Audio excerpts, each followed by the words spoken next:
各位记者朋友，大家 Good afternoon. Welcome to the press conference. Now the floor for questions is open.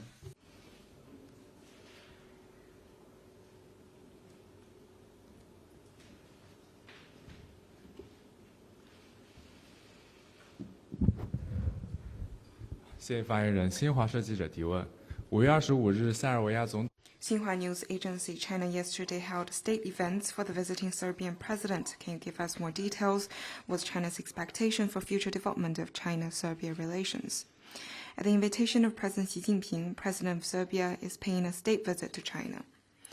President Vučić is now in China, and this year marks the 10th anniversary of China-Serbia Comprehensive Strategic Partnership, giving the visit of President Vučić historic significance.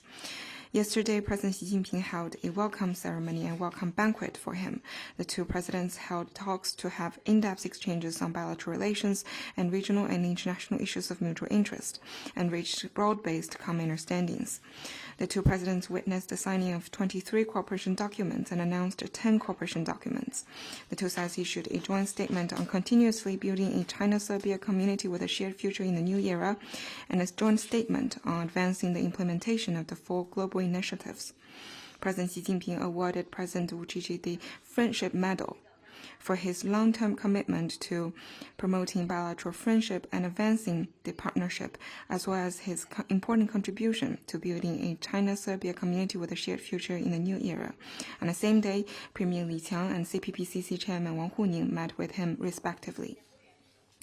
The two presidents spoke highly of the achievements made in building a China-Serbia community with a shared future in the new era and reiterated firm support for each other's core interests. They agreed to seek synergy between China's 15th five-year plan and the Serbia 2030 development strategy and strengthen cooperation in such areas as politics, economy, science-tech, culture, tourism, and education, with the aim of carrying forward and renewing the friendship between the two peoples and enriching the two countries' partnership. The two presidents shared the view that in a fluid world with century-defining changes, China and Serbia needs to strengthen strategic communication, practice true multilateralism, oppose hegemonism and power politics, and uphold international fairness and justice. The two sides will make concerted efforts to implement the Global Development Initiative and other three global initiatives and contribute solutions and strengths to tackling challenges to global development and promote exchanges and mutual learning. President Vučić's visit also includes trips to Shanghai and other places. This state visit, featuring a full itinerary and outcomes, reflects the two sides' high degree of political mutual trust, high-quality cooperation, and high-level relations and coordination. It will surely become a new milestone in building a China-Serbia community with a shared future in the new era.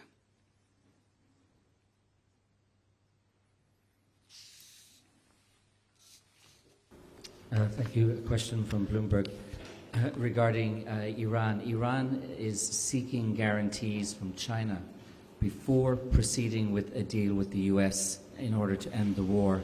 This is according to Al Arabiya media outlet, which reported this in a post on X, citing sources that it didn't identify. So my question is, did Iran ask China for help in transferring the highly enriched uranium to China? And if the report is accurate, is China willing to accept Iranian uranium? Thank you. Since the fighting began, China has been keeping close communication with relevant parties, including Iran. We have been working for an end to the fighting and the peace. We will continue to follow the spirit of the four proposition of President Xi Jinping and play a positive role in resuming the peace and tranquility in the Middle East. And on the Iranian nuclear issue, we have always been seeking for the political settlement for the nuclear issue and to safeguard the international non-nuclear proliferation regime and also the peace in the Middle East and the world.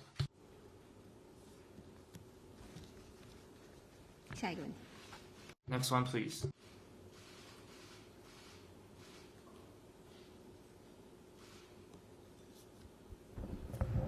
Hi, FA News Agency. So Panama foreign minister said Wang Yi will meet his Panamanian counterpart today in New York amid tensions over the Sikh Hutchinson port issue and reports of increased inspection and detention of Panama flag vessels in Chinese ports. What does China hope to achieve through this meeting? Thank you. 对 If there's any information, we will release, so please stay tuned. 下一个问题， Next one, please.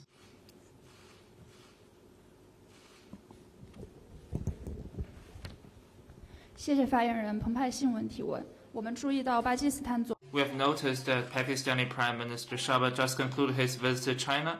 Can you introduce the visit and the outcomes and the highlights of the visit? Pakistani Prime Minister Shahbaz paid an official visit to China from May the 23rd to 26th. On the occasion of the 75th anniversary of our diplomatic ties, the important high-level exchanges has consolidated and elevated our special friendship. There are three highlights. First, the guiding role of head of state diplomacy has showed the strategic nature of our relations. Since our establishment of diplomatic ties, we understand, trust, and support each other, build an unbreakable traditional friendship. During the visit, President Xi and Prime Minister Shahbaz had in-depth communication. The two leaders agreed to deepen China-Pakistan all-weather strategic cooperative partnership and move faster to build a closer China-Pakistan community with a shared future, firmly support each other in safeguarding core interests, and provide political guidance and inject strong impetus into our relations. The second, the supporting role of pragmatic cooperation has showed the mutually beneficial essence of our relations. The two leaders agreed to build the action plan of China-Pakistan community with shared future and move faster to build China-Pakistan Economic Corridor 2.0 and build upgraded version of FTA to explore cooperation in AI, digital economy, and agriculture so that our all-weather cooperation can produce more fruits to the benefits of our two peoples and set a fine example of the community with shared future in the neighborhood. The two sides have signed multiple documents covering various sectors. 分析的。 Third, bilateral ties are enriched by international coordination, showing the leading role of the relationship. During the visit, the two sides had in-depth exchanges of views on issues of mutual interest. The Pakistani side expressed support for President Xi Jinping's 4 propositions, and the Chinese side commended Pakistan's effort to take up the responsibility and mediation in the Middle East. The two sides agreed to firmly defend the outcomes of World War II victory, oppose any attempt to revitalize fascism and militarism, and jointly uphold the post-war international order, world peace and security, as well as historical truth and international justice. As we speak, the world is experiencing transformations unseen in a century. China and Pakistan have come to a new juncture and face important opportunities for modernization and bilateral cooperation. As the two countries mark the 75th anniversary of diplomatic ties, China stands ready to work with Pakistan to deepen high-level political mutual trust, practical cooperation, security cooperation, and international coordination to write a new chapter for China-Pakistan ties.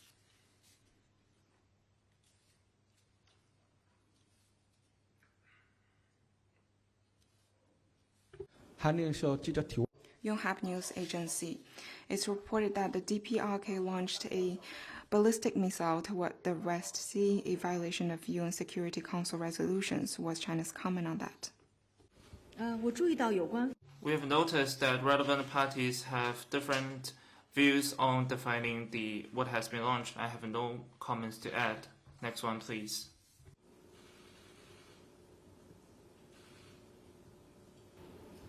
Thank you, Ukraine Foreign News Agency. A question on Russian-Ukrainian war issue.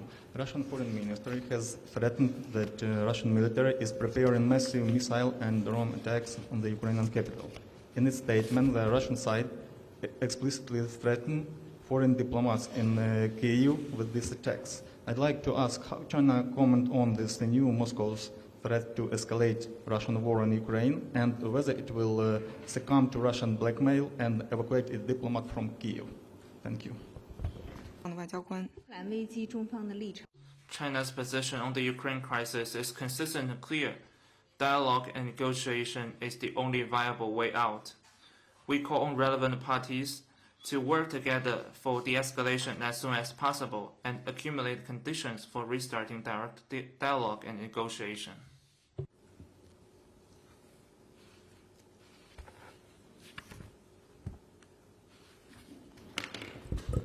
Bloomberg question. The US, Japan, India, and Australia have launched a maritime surveillance initiative for the Indo-Pacific region. This is the so-called Quad meeting in New Delhi. And in addition, they also announced plans to partner with Fiji on port infrastructure. Does the Foreign Ministry have any comment on these two developments coming from the Quad meeting? Thank you. 对自编记者第二次会议有什么评论？已经多次 On Quad, we have made our position clear more than once. We believe that state-to-state cooperation should be conducive to regional peace, stability, and prosperity, should not target any third party. We do not support forming exclusive small blocs or bloc confrontation. Any cooperation should not harm the mutual trust between regional countries.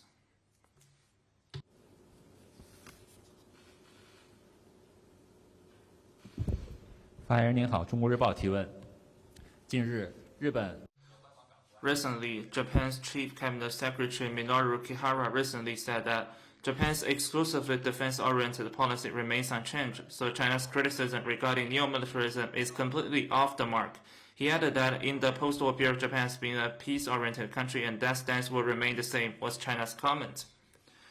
What matters more are Japan's actions rather than its words. Over recent years, the Japanese government has kept increasing its military expenditure, easing restrictions on export of lethal weapons, taking part in military drills, advancing the deployment of long-range missiles, building so-called counter-strike capability which enables offensive operations, hoarding sensitive nuclear materials, promoting the revision of its specific constitution, advocating that Japan should become a war-capable nation, and breaching the rules of international domestic laws. Are these actions anything close to Japan's claim that its exclusive defense-oriented policy remains unchanged? Inconsistency in Japan's words and deeds will by no means alleviate international concern over Japan's remilitarization. Japanese militarism brought catastrophe to the world and inflicted untold suffering on the Japanese people. Neo-militarism is a path down the abyss as well. We urge the Japanese side to learn lessons from history, honor its commitment to peace, and earn trust from its Asian neighbors and the international community with sincere attitude and concrete actions.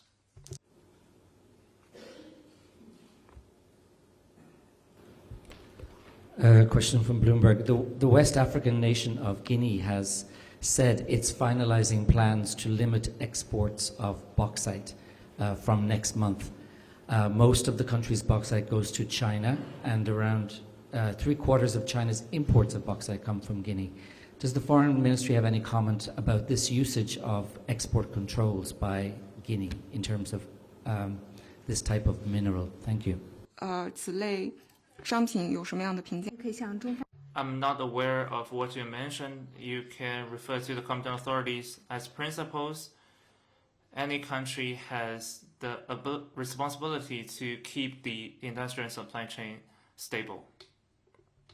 下一个问题。 Next one, please.